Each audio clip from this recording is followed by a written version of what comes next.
This is Optimal Health Daily, episode 1537, In Praise of Lunch, by Dr. Jenny Brockis of drjennybrockis.com. And I'm Dr. Neil. Hello, happy Tuesday, and welcome back to Optimal Health Daily, where I simply read to you from the best health and fitness blogs for free. I cover fitness, nutrition, stress management, weight management, and lots more, just like an audiobook, but from a bunch of different authors, and always with permission from the sites, and always with a bit of my commentary at the end. But on Fridays, I do something a little different. I answer your questions right here on the show. Don't forget, you can send one in by going to oldpodcast.com/ask or email your question directly to health@oldpodcast.com. All right, with that, let's hear today's post and continue optimizing your life. In Praise of Lunch, by Dr. Jenny Brockis of drjennybrockis.com. Do you eat lunch? According to the Australia Institute, 3.8 million people in Australia regularly skip lunch, the most common reason cited being that they're too busy to stop and eat. For those who do, less than 96% consume their food while sitting at our desks. The term al desco, coined by Carl Honore, reflects the growing trend for many of us to fail to take a proper lunch break. But it wasn't always so. There was a time, oh dearly beloved, and not so long ago, that there was in existence a ritual called the lunch break that took place in meeting halls called the canteen or staff kitchen, where people would come together on a daily basis and undertake the sharing of bread and other victuals. Some were even known to partake of a more highly specialized ritual in a more fancy meeting hall known as the long lunch or the liquid lunch down at the local pub, often accompanied the joint decision of the participants to curtail any useful work activity thereafter. Today, the issue is less of yearning for time out for a fancy lunch, but stopping to take any sort of meal break. What's going on that we feel so compelled to keep working? It's not that we aren't allowed to stop. We make that decision ourselves. There have been a number of occasions after presenting a seminar on bringing your best self to work when I've been asked in hushed conspiratorial tones about what can be done to persuade Trudy, Simon, Alex, or Belinda to leave their desk to take a break during the day. It matters because poor eating and non-eating habits are costing us dearly. According to the ILO report, Food at Work, poor nutrition is causing up to 20% in lost productivity globally through malnutrition and obesity. Mindless eating is bad for brains. While missing an occasional meal or making one trip to the fast food joint won't hurt, it's when this becomes the norm that it becomes an issue. Failing to stop for a proper break leads to mindless eating. Can you remember what you had for lunch yesterday or the day before? When we're in a rush or eating on the go, we end up consuming more calories. You may think you're saving time eating your purchased wrap while driving to your next appointment, but the risk, other than ending up with mayo or worse still, vinaigrette, because it's such a pain to get the oily stain out from your shirt front, is that you don't notice what you've eaten or how much. As one advertisement famously boasts, once you pop, you just can't stop. Yes, I too find that once that chip packet has been opened, it's as if an alien hand keeps going back to grab another handful. It's no secret that snacking on junk food is contributing to our rapidly expanding waistlines, and obesity is a risk factor for cognitive decline. In regards to better brain health, the message is clear. Our choice of food provides those essential nutrients to fuel our brain for a more positive mood, better memory, and better thinking. Brains do better on real food. One reason the human brain evolved to be the magnificent organ it is because a few thousand years ago, we began cooking our food, leading to the more effective release of nutrients and reducing the amount of time we would have to otherwise spend foraging for raw food.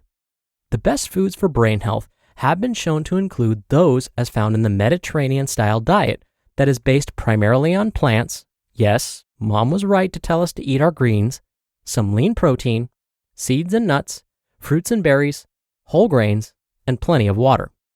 We don't have to make it any more complicated than that. Providing your brain with nutrition that supports best brain health and function is a must to provide the energy required to effectively navigate our long and busy days. Running on empty reduces thinking capacity, leads to poorer decision-making, and slow processing of information. Worse still, your low blood sugar can lead to an emotional disturbance called being hangry. Being somewhat prone to this myself, my partner has learned over the years to avoid this predicament by ensuring that if elements of hanger start to appear, they will quickly proffer sustenance in the form of a snack of hummus and vegetable sticks or a piece of cheese, depending on what they can find on short notice lurking in the fridge. Providing your brain with a nice, steady supply of nutrients by eating every 3 to 4 hours through 3 meals and a couple of snacks is ideal to keep blood sugar levels even and your thinking intact. It's not just about food. But there's something else at play here too. It's not just about the food. Taking a break provides your brain with a breather so you can refuel on essential nutrients to keep your brain healthy and performing better, re-energize a tired brain that's been working hard all morning, and reconnect with our friends and colleagues to share a bit of banter, chat about life, and boost our emotional and social think tanks. Invest in your brain. Choosing to take a proper lunch break every day is about making healthy nutrition a non-negotiable, in the same way as getting enough sleep, exercising regularly, and managing our stress. It doesn't have to be hard or expensive, but it does require a decision and practice. Because being creatures of habit, good intentions quickly get rerouted to the old way of doing, especially when we're under pressure, tired, and stressed. Making one small change is all it takes. What can you do to ensure your brain stays well nourished? How can you plan on your working week to provide you the time and space to make healthier choices? Creating a healthy eating culture. Real change always starts from the top. To use corporate speak, this is about investing in your existing human capital. Think, people. What this shows is 2 things.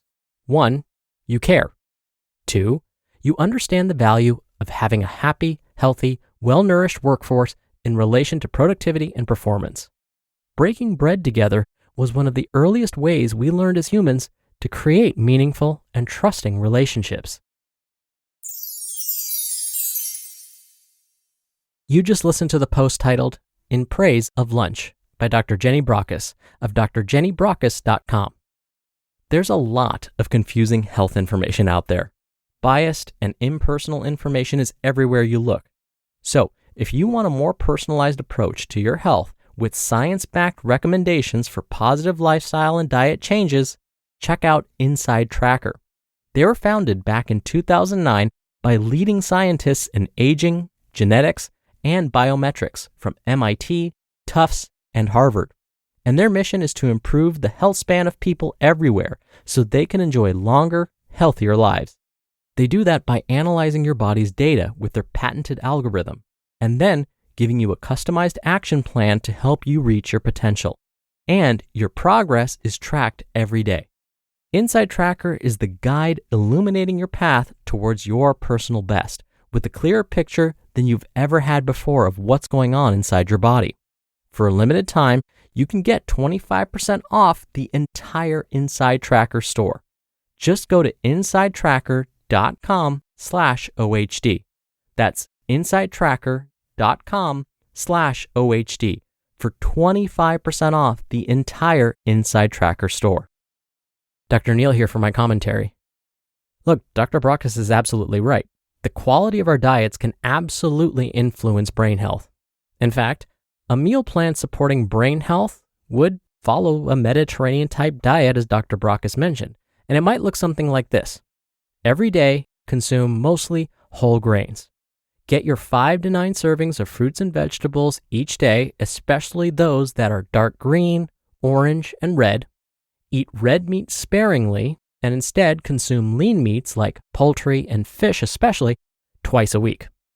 Include legumes, nuts, and seeds into your daily meals and snacks. And when it comes to using oils, choose olive oil and other vegetable oils. Now, there are other lifestyle behaviors that we need to consider as well. Staying active, for example, not only physically, but mentally and, as Dr. Brockis mentioned, socially. These are really important for preventing dementia and possibly Alzheimer's disease. Moving your body through exercise promotes the health of the neurons or the nerves in the brain, and also can help reduce inflammation in the body. Challenging your brain with puzzles and learning new skills can also strengthen these neurons. And safely visiting with friends and family can help too. Researchers have found that socializing seems to help prevent dementia and Alzheimer's disease too. Also, meditation may promote brain health. Now, it's important for me to say that none of the nutrients or foods I mentioned or the other lifestyle behaviors by themselves will prevent disease. It's really about combining as many of these as we can and performing them consistently that seems to be most helpful. All right, thank you so much for being here. Thank you for listening every day. I hope you're having a fantastic week, and I'll see you back here tomorrow where your optimal life awaits.